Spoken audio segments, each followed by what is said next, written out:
rejoindre sur Radio J comme chaque matin et vous le savez, le mardi matin, nous avons le plaisir de retrouver notre chroniqueur, l'ancien ambassadeur d'Israël, Freddy Eitan, également ancien journaliste et écrivain actuellement. Freddy Eitan, bonjour.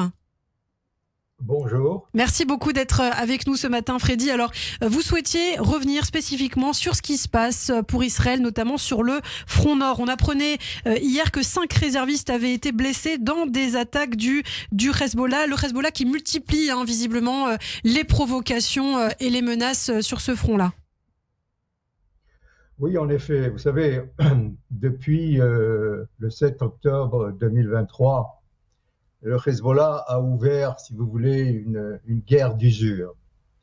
Donc, nous essayons de maîtriser la situation sans toutefois, si vous voulez, avoir cet embrasement général, puisqu'il y a des pressions à la fois européennes, françaises en particulier, et aussi américaines. Hier, pas plus tard qu'hier, le ministre des Armées français, Sébastien Lecornu, était au Sud-Liban. Et c'est intéressant parce qu'il y a 600 soldats français dans le cadre de 10 000 soldats militaires de la FINUL, c'est-à-dire la force donc de l'ONU, les observateurs de l'ONU, que depuis la fameuse résolution 1701 adoptée, donc comme vous le savez, juste après la deuxième guerre donc du Liban, la seconde guerre du Liban en 2006, qui n'a pas été jusqu'à présent donc appliqué à la lettre. Parce que le Hezbollah se moque éperdument donc de toutes les résolutions de l'ONU.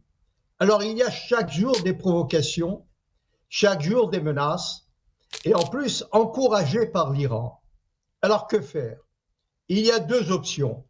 La première, c'est essayer par tous les moyens diplomatiques, y compris avec la Chine, et y compris évidemment avec les États-Unis et la France et la Russie, pour trouver une solution pour dire au Hezbollah d'une façon claire et nette, arrêtez cette provocation, sinon il y a une deuxième option, c'est-à-dire une guerre totale contre le Hezbollah.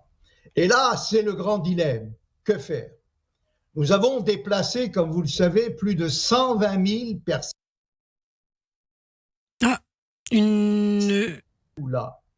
Donc, comment ces personnes pourront demain donc retourner chez eux? Nous avons fait la même chose dans le cadre de l'évacuation donc des villageois aussi au sud. Alors, dans ce contexte-là, nous devons agir. Mais avant tout, nous devons agir en coordination avec les États-Unis. Parce que les États-Unis sont d'abord notre premier allié. Et d'ailleurs, je suggère qu'on signe avec les États-Unis un pacte de défense, une alliance donc de défense stratégique, et que nous n'avons pas jusqu'à présent, parce que nous ne pouvons pas non plus poursuivre une longue guerre d'usure. Ça fait déjà 87 jours que cette guerre continue. Donc, comment faire? Je crois que les dispositifs ont été pris, il y a des renforts, et donc Israël, l'armée vive, pour trouver donc une solution avant les contacts, les tractations diplomatiques.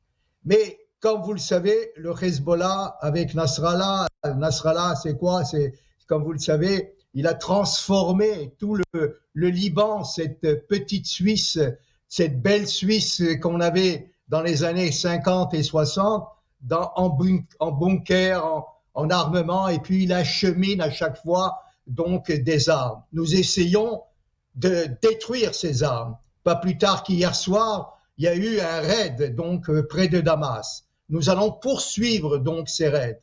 Mais cela ne veut pas dire que le Hezbollah, et il semble d'ailleurs que Nasrallah, ça n'impressionne pas du tout.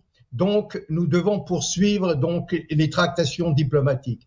Et là, il se peut que dans les jours qui viennent, nous prendrons une décision avec les États-Unis pour mettre un terme à tout ce manège et mettre un terme à ces provocations et ces menaces. Eh bien, merci beaucoup. Merci pour toutes ces précisions, Freddy Ethan. Merci d'avoir été avec nous. On suivra évidemment ce front très important dans la guerre en cours, bien sûr, avec le Hamas. On le disait, 88e jour de guerre maintenant entre Israël et le Hamas. On aura l'occasion d'en reparler avec vous. Merci beaucoup. On vous retrouve évidemment avec grand plaisir la semaine prochaine sur Radio J. Et on peut retrouver aussi cette chronique en podcast et en podcast vidéo, notamment sur notre chaîne YouTube Radio J. Vous restez avec nous, toute l'actualité israélienne dans quelques instants aussi avec Pascal Zonshine. Avec Pascal, on va se concentrer sur ce qui se passe notamment sur la scène politique